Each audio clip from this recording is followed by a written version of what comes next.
तो आज की इस खास चर्चा में स्वागत है।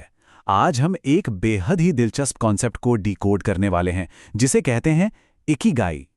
सीखो और कमाओ ब्लॉग की बेहतरीन इनसाइट्स का इस्तेमाल करके आज हम एक लंबी, हेल्दी और खुशहाल जिंदगी जीने के उस राज को समझेंगे, जो वैसे तो काफी गहरा है पर सच में एक गेम चेंजर साबित हो सकता है। जरा सोचिए, क्या दुनिया में ऐसी कोई जगह है जहां लोग आमतौर पर 100 साल से भी ज्यादा जीते हैं, और वो भी बिना किसी बड़ी बीमारी के? सुनने में थोड़ा अजीब लगता है ना? लेकिन जापान में एक द्वीप है ओकिनावा, जो अपनी इसी हैरत अंगेज खूबी के लिए पूरी दुनिया में मशहूर है। ये सीधे तौर पर हमारे सामने एक बड़ा सवाल खड़ा करता है कि आखिर वहां के लोग ऐसा क्या अलग करते हैं जो हम और आप नहीं कर रहे। खैर, इस राज से पर्दा उठाने के लिए हमारा आज का रोडमैप बिल्कुल सिंपल है। पहले हम ओकिनावा के लंबे जीवन के बारे में जानेंगे, उसके बाद इकिगाई का असली मतलब समझेंगे, फिर आएंगे जिंदगी के 10 सुनहरे नियमों पर, और आखिर में देखेंगे इकिगाई की अहमियत। तो चलिए शुरू करते हैं। तो सबसे पहले आते हैं अपने पहले भाग पर, ओकिनावा का लंबा जीवन। देखिए, ओकिनावा के लोग किसी इत्तेफाक या लक की वजह से इतना लंबा नहीं जीते। उनका जो राज है ना, वो बहुत गहरा और असरदार है। वो लोग हर सुबह जब उठते हैं तो उनके पास एक बिल्कुल साफ और खास मकसद होता है। इस सुबह की प्रेरणा और इस जोरदार मोटिवेशन को ही वहां इकिगाई कहा जाता है। यही वो ताकत है जो उन्हें हर नए दिन एक नई ऊर्जा और दिशा देती है।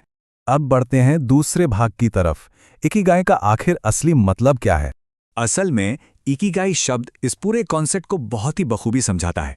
ये 2 शब्दों से मिलकर बना है। इकी, जिसका साफ मतलब है जिंदगी, और गाय, जिसका मतलब है मकसद। यानी सीधे शब्दों में कहें तो जिंदगी का मकसद। ये दिखाता है कि अपनी लाइफ का सबसे बड़ा पर्पस ढूंढना ही हमारी लाइफ में एक बेहतरीन संतुलन, यानी एक परफेक्ट बैलेंस पॉइंट सेट करता है। अब इस कॉन्सेप्ट का जो सबसे दिलचस्प हिस्सा है वो है इसके 4 पिलर्स, जो सच में इकिगाई को एक आकार देते हैं। ध्यान से सुनिएगा। पहला, जो काम करना दिल से पसंद हो। दूसरा, जिसमें महारत हासिल हो, यानी एक बेहतरीन टैलेंट। तीसरा, जिसकी इस दुनिया को या समाज को सख्त जरूरत हो। और चौथा, जो कमाई का एक ठोस जरिया बन सके। जब ये चारों चीजें, पैशन, टैलेंट, समाज की जरूरत और प्रोफेशन, एक ही दिशा में आकर मिलती हैं, तब जाकर असली जादू होता है। और यही बात इस विश्लेषण का सबसे अहम निचोड़ है। जब ये चारों मिलते हैं तब बनता है इकिगाई। अगर एक भी चीज कम है तो जिंदगी में अधूरापन रहता है।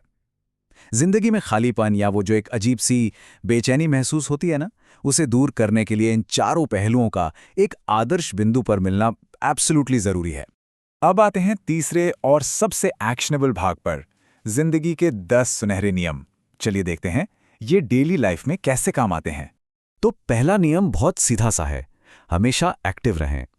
वैसे एक हैरानी की बात बताऊं, जापान में रिटायरमेंट जैसा कोई कॉन्सेप्ट ही नहीं माना जाता। वहां लोग मरते दम तक वो काम करते हैं जो उन्हें करना पसंद होता है। क्योंकि सच तो ये है कि अगर हम पसंदीदा काम करना छोड़ दें तो दिमाग और शरीर दोनों में जंग लगने लगता है, सुस्ती आ जाती है। इसलिए खुद को हमेशा व्यस्त रखना बहुत जरूरी है।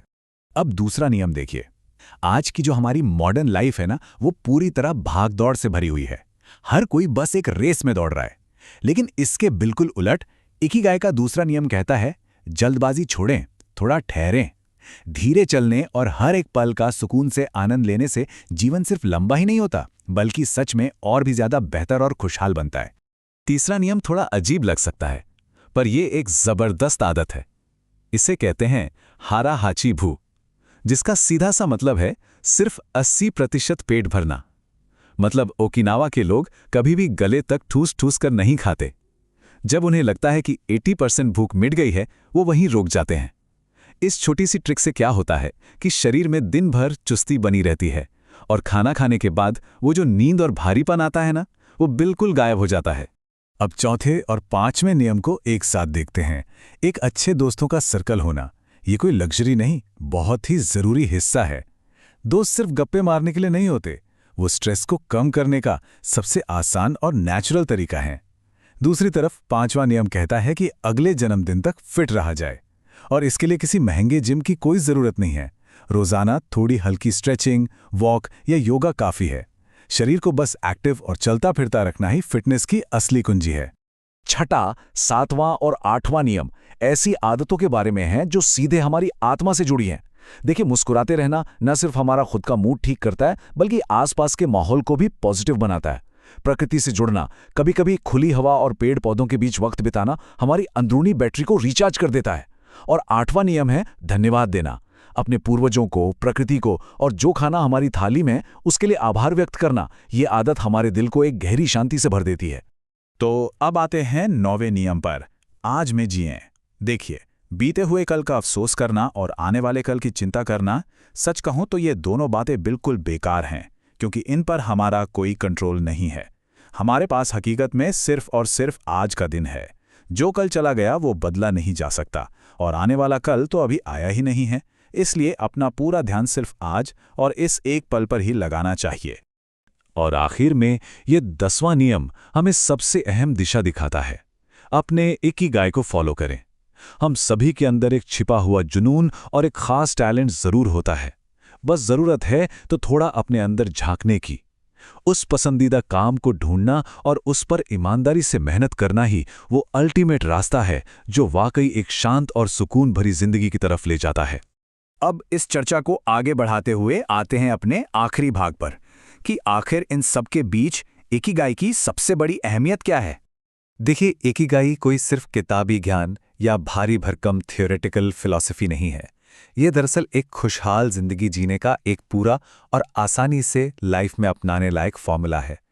इसे आप बेहतरीन आदतों का एक ऐसा मिक्सचर कह सकते हैं जो रोजाना की छोटी छोटी बातों में बदलाव लाकर एक बेहतर और सार्थक जीवन का निर्माण करता है। तो इन सभी बातों के बाद एक सबसे बड़ा और गहरा सवाल उठता है, क्या हम सब ने अपना अपना इकिगाई ढूंढ लिया है? जीवन का वो खास मकसद जिसके लिए हर सुबह उठने का सच में मन करे, क्या वो आपको मिल गया है? इस सवाल पर थोड़ा ठहर कर विचार करना और अपने अंदर के उस जुनून को खोजना सच में एक नई और रोचक शुरुआत हो सकती है। इस चर्चा में आखिर तक जुड़े रहने के लिए बहुत बहुत धन्यवाद। उम्मीद है इस विश्लेषण ने जरूर आपको कुछ नया सोचने पर मजबूर किया होगा।